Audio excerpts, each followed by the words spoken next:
Hey guys, so we have here these acoustic panels, which are supposed to help with the reverb that I'm experiencing here in my studio. Now in this case, this set consists of 8 panels with this nice picture printed on them. So this means when we're hanging up the individual tiles, we have to set them up in the right order.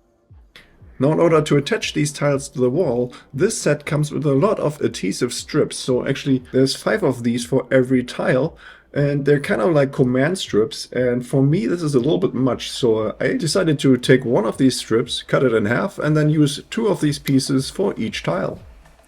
The first tile I want to hang up is the upper right corner, so this is where I start out to apply the 2 adhesive strips. So this is like double-sided tape, so at first I am going to peel off the one side of the backing paper, and then I stick it to the tile, to the back side of the tile at the top, and then I'm going to remove the remaining backing paper.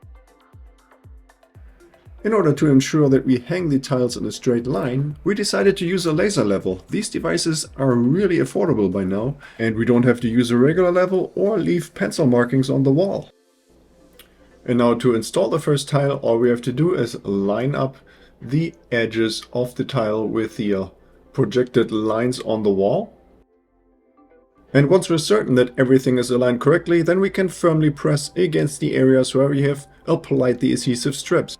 With the first tile installed, we're now working our way towards the left. With the horizontal laser line still in place, we can ensure that all tiles will be installed in the same height. For acoustical reasons, we don't want to place all the tiles right next to each other. And in order to do that, while achieving a consistent gap between all the individual tiles, I'm using this metal bracket as a spacer, which I happen to have lying around. This spacer is about 1.25 inches wide. So that will be the gap size that we're going to have in between every single tile. And this process makes it really easy to consistently install all the individual tiles. So first align the next tile with the laser line, and then we're using the spacer to ensure we have the correct distance to the previously installed tile.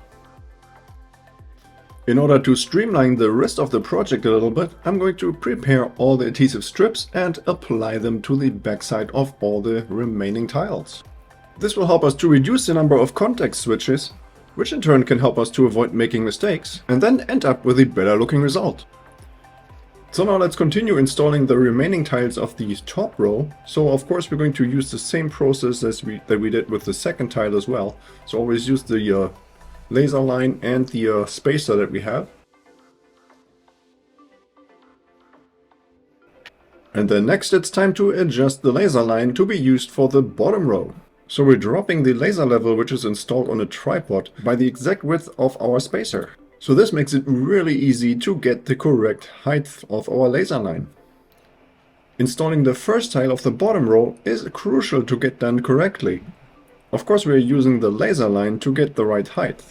And in order to get it correctly aligned with the tile above this, I'm going to use a different tile and just put it here up on the right of that first tile, and then I'm going to push the tile that we just want to install in the lower row right against it. The remaining 3 tiles are nothing new, so here we just continue with the process that we did before. And within no time we're going to be completing our project. And this is how it ends up looking. I think it's really straight and I'm happy with this. So yeah, this was all it for this video. Hope you found the information helpful. And if you have any more questions or comments, then please leave a message below.